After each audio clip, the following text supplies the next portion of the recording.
Spain. And on today's call, we have Jin Wang of Sage Investing Group. So, Jin, thank you so much for being on the show today. Thank you, Sierra. So nice to be here with you. Awesome. Now, as usual, I love to start off by knowing more about your story. So, tell us your background. What did you do before, and how did you get into commercial real estate? Yep. So my background. So first of all, I'm from Maryland, just to give everybody some context of my geographic location. In Maryland, really close to Washington, D.C., nation's capital. So that's always really nice having the perks to go visit the monuments and things like that. But anyways, I mentioned DC because prior to starting commercial real estate, I actually worked in DC. I was in the nonprofit world doing accounting. I came from an audit background and then transitioned to nonprofit accounting later on. So I worked in that industry for 14 years before I found my passion in real estate.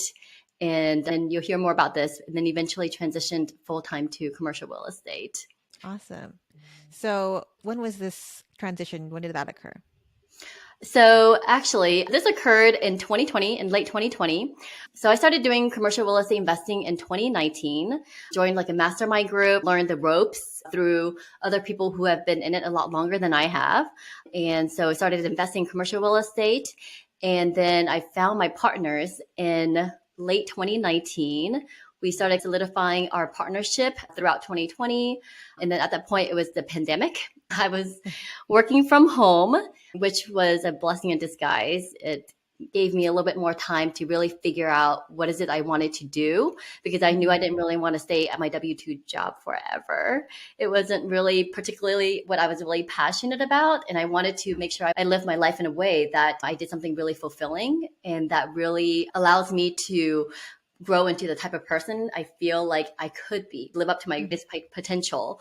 And I found that in real estate. And so when I came across my partners and we found each other, we solidified our team in the fall of 2020, I felt like I was ready to make that transition. And because I had my team behind me, I felt a lot more confident saying goodbye to the W-2 job, leaving something that was super stable, pretty predictable, and just going out there and taking on, I guess, the world of commercial real estate investing full time. Nice. And so when you made that leap, had you invested in a property yet, or were you just like, I'm just gonna throw caution to the wind and I'm just gonna make it happen? Yeah, I definitely did because I started investing in real estate while I was working at my W-2 job. My husband and I, we invested in condos and farmland and duplexes. So quite a lot of smaller real estate properties before we discovered that multifamily investing was an option. And so when we discovered that, we learned about it at a conference, actually. We met one of my mentors at a conference and kind of kept in touch and just do a lot of due diligence on what it was all about for almost like a whole year before we decided to join the mastermind group and like dive deeper into it. So after I joined the mastermind group, I general partner on a deal, and I started investing and general partnering, and over time just built upon that experience. So by the time I met my partners in 2020, I already had 4 or 5 deals under my belt, and it made me feel a lot more confident to make that full jump and to do it full time. Perfect. So just walk our listeners through your growth pattern. How did it Mhm. start? At what point, when you were going to transition into multifamily, what Yeah. kind of properties did you have at that point? And then how were you able to grow that over time to get to where you are now?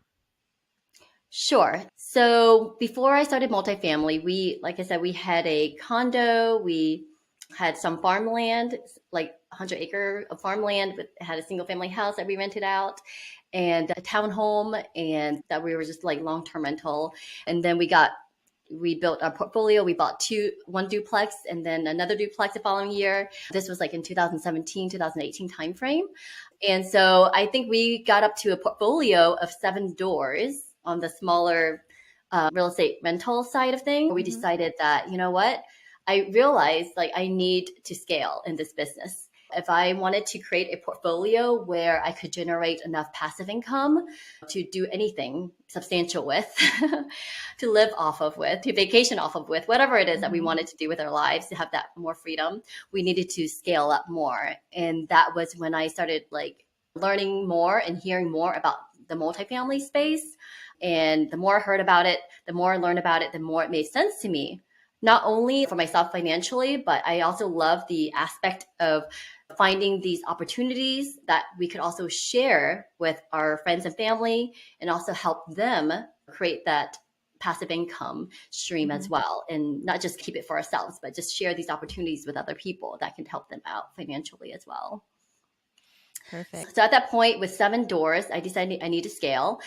And so that's when I joined the mastermind group, because for me, I like having a coach. I like having people that Hmm. have the experience behind them. I like to cut my learning curve as Right. quickly as possible.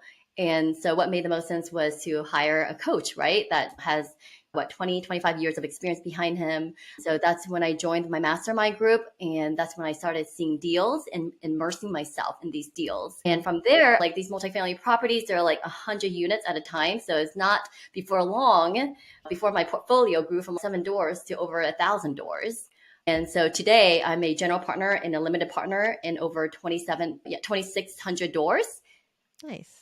Yeah, and the portfolio value is like over $272 million. So it doesn't take much in multifamily to really scale your portfolio. Absolutely. I think that's why a lot of us are interested in this field and why people want to get into it because they just realize we need to scale. We need to do more than just getting a single family here, a duplex there. And we just want to have that generational wealth for our family. So, Exactly. so you were able to partner with two other people to grow Mhm. your business. Were these people that you met through the mastermind you joined or elsewhere? So I met one of my partners through the mastermind group. And then through her, I met the other partner because they actually worked together on Wall Street for a long time. And so she pulled our third partner into this multifamily business, convinced her to quit her job and to do this multifamily thing with her. And so the two of them were already working together, but I think they realized they needed somebody else on the team, like a third person, a Hmm. third partner, to weigh in on decision making and to be the tiebreaker. And Yeah. yeah, so at that point, I was mostly capital raising because I was working full time and then doing syndications as well. So I didn't have time to be sourcing deals or anything. And I was just doing the capital raising aspect of the business. And they came in with they were interested in deal sourcing and then the underwriting aspect. And so it seemed like a really great match that we all bring different strength to the table. And kind of the part of the reason why we decided to partner up together. Awesome. And you mentioned a few things about why you got into the business. So can you explain to us what attracted you and what was your big why for getting into this business? Sure. I think for me, I had mentioned earlier that for me, it was really important that I do something that I feel like I would be super proud of when I am old and gray and just looking back on my life, that I don't just say, oh, I just worked this 9 to 5 job my entire life. Yeah. And I wanted to make sure that I gave myself the opportunity to do as much as I can and to contribute as much as I can to the world and just to leave some footprint, whether it's big or small. It's just some kind of mark on this world. And I didn't feel like I was going to achieve that with my W-2 job working in accounting. It's a Yeah. very important job, but we need auditors and accountants in the world. But I just didn't really see how that was going to do it for me. And so the biggest why is really just like tapping into my full potential and seeing what I can do. And part of it was the flexibility. I felt having doing my own business would give me. I had 2 young boys. I still have 2 young boys. They didn't really grow too much, but so I had 2 young boys, and where I was working in DC, it was like an hour commute each day. And that was taking away a lot of time that I could spend with them. And I felt like I was really hardly ever there for them, to drop them off at school, to pick them up, to be there for their school activities and events. And as a Hmm. mom, that is so important to me, to be able to be there for my kids, right? And to support them, and even to support my husband because he's a realtor. So he's really busy himself. And I just want to be there to support my family, be there for them. And I felt like doing my own business, going to commercial real estate kind of gives me that flexibility to be there for my family. And at the Hmm. same time, really pursue my dreams and aim for those big goals and dreams I have. I love that. Now, a lot of our listeners are probably in the early stages of their real estate journey, so they may not even have a team yet. What are some things to look for in a team member and things to maybe watch out for before partnering with somebody? Yes, that is a really great question. So I think one thing I had touched on this briefly, but aside from the fact that my partners and I, we have complementary skills and likes and dislikes, right? I think another aspect of why we decided to partner up together is because we have really similar value and work ethic. And I think that's super Mm-hmm. important to look for in any partner that you want to potentially link up with, because it's almost like a marriage. Like we started an LLC together, everything is legalized. We have an EIN number together. So it's pretty Yeah. official. And you want to make sure that these are people that are ethical, that they have values that are aligned to yours. And so that's very important. And for us, I didn't mention this yet, but we all come from an audit background. So we all are former CPAs, former auditors. And so I think right away we could tell that, oh, wow, we're really detail oriented people and we're Mm-hmm. really hardworking, because I think to be an auditor, you got to be hardworking. You're burning midnight oils during the busy season. And we were all working at the big four accounting firms. And right away, I knew that about them. And I think one other thing we share in common is I know that we're all really hardworking, because my partners are similar to me, as in we all come from immigrant families, right? Mm-hmm. That kind of came here with really nothing in their pocket. And they just worked really hard to build a good life for themselves and for their kids. And that's one thing that we all have in common, that we wanted to repay our parents. We want to make sure that all their effort and all their sacrifices that they've made coming into this country did not go to waste. And we wanted to do something that would make them proud. And like you said earlier, build that generational wealth, because it starts with one person in the family to start Mm-hmm. building that generational wealth. Just one person to get it rolling. So, Absolutely. yeah. Yeah. One person breaks the cycle, then all future generations can benefit from that. And your sons, I'm sure, are looking out to both you and your husband, because you're both entrepreneurs. If your husband's a realtor, you both have your Mhm. own business. And I think that's huge for kids growing up these days to know that there's more than just having a regular 9 to 5 job. There are other options as well. Exactly, right. And definitely want to be a role model for them and let them know that the world is their oyster. There are endless possibilities. They can be anything and anyone that they want to be. So that's very important to me. Absolutely. Now, since there are three of you in the business, obviously you're going to have to Mhm. divide up the work in different ways. So, what is your primary role and how do you divide up the work? What's everyone's specific skill set? Yes, I think in this commercial real estate world, as you were thinking earlier about forming a team, I feel like it is really critical to have a team, and a really strong one. We've seen operators where it's one person team and it's really overwhelming. Like even with the three of us, there's still more than enough work to pass around. We still need to like Yeah. outsource to like VAs and things like that. And it's just so important for everybody, like you to have like their specific role and just to help spread out the work. So for me myself, I am the investor relations Hmm. between our team. So I really take care of the social media for us and the branding, the outreach. When we have a deal, I work with our co-sponsors really closely to provide them with materials that they need and to just keep them looped in on what's happening with the deal and just keep them updated, posted, having open, transparent, frequent communication. So everybody is on the same page, because we're all working for the same goal at the end of the day. So to us, that's super important. That's what we look for in other operators. So we strive to be like a role model in that sense Hmm. and really make it a good environment for our co-sponsors to work with us. So that's one of my favorite thing about my role, is just pulling the team together and working with everybody, just making sure that they get what they need and that all their investor questions are answered and that they have marketing material that they can use if they want to leverage off of what we build for them to do their marketing. Just want to provide as much support to our team as possible. So that's my primary role. And my partner, we have Maggie, and she sources the deals for us. She's the one who reaches out to our brokers and sources the deals, I guess, sniff out the deal to see if it's even worth underwriting. Hmm. And when it is, she passes off to my other partner, Lana. And Lana is in charge of the underwriting aspect of our deal. And we also asset manage our deals. And so Lana does the asset management aspect of it as well. Perfect. Yeah, that's a lot of work. Asset management, underwriting, those things can be very time consuming. Oh my goodness. Yes.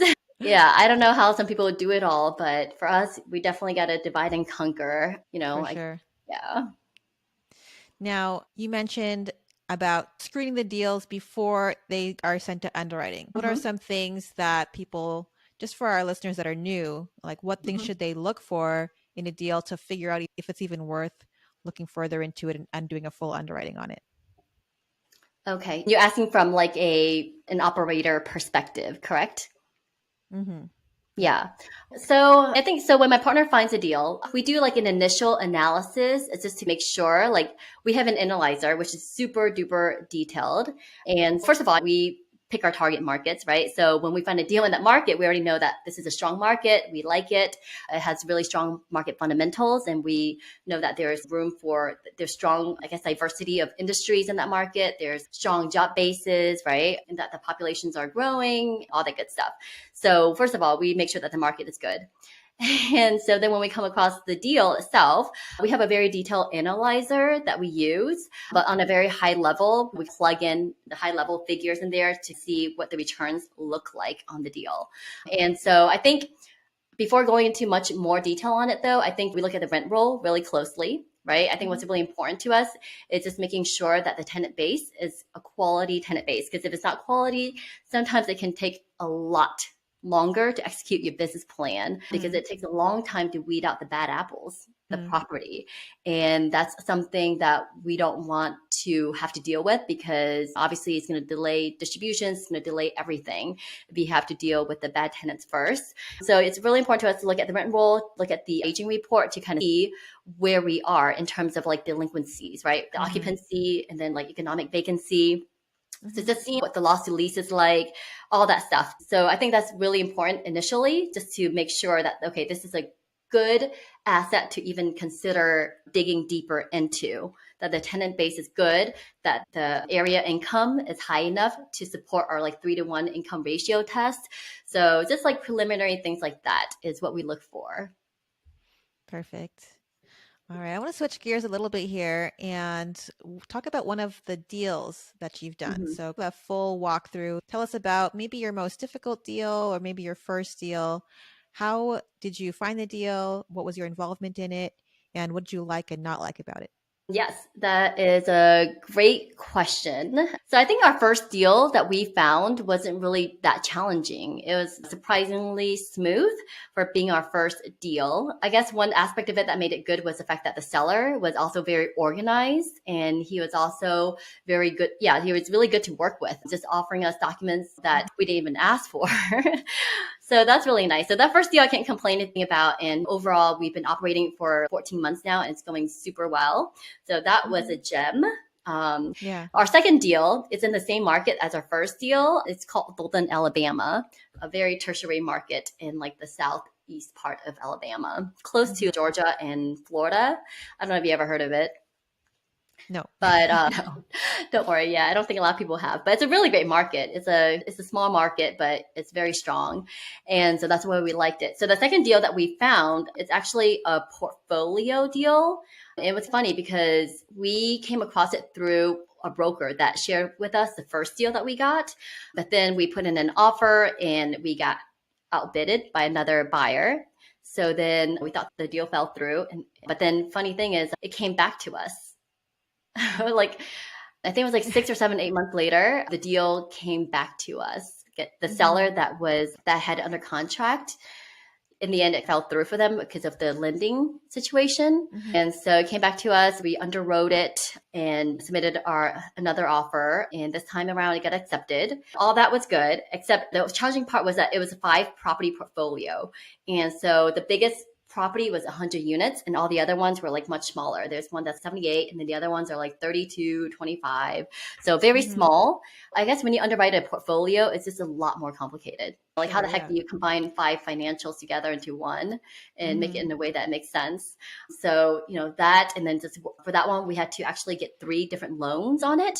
Instead of getting one big portfolio loan, it got broken up into 3 smaller loans at the end of the day. Now we have to, it's the same lender, but now we have to deal with different asset managers on the lending team. Yes, that makes it a little bit complicated. We have to like prepare 3 pro formas, 3 budgets, because there's like 3 different portfolios and at the end of the day, 3 different deals. So I think that made it really challenging. And this happened in, let me see. So this deal we closed in June 2022. So this was not too long ago. And I think what was really challenging about Sierra was for us, the raise wasn't too bad. It was like $7 million raise. But what was really challenging for us was that at that point, this was like summer of 2022, there were a lot of deals. There were a lot of deals that were happening within our group. And so I think the access to equity was very challenging to get because everybody was like pulled in many different directions, right? And within your Yeah. pool of your network, there's only so much equity that you can tap into. And like I said, people were kind of pulled into different directions.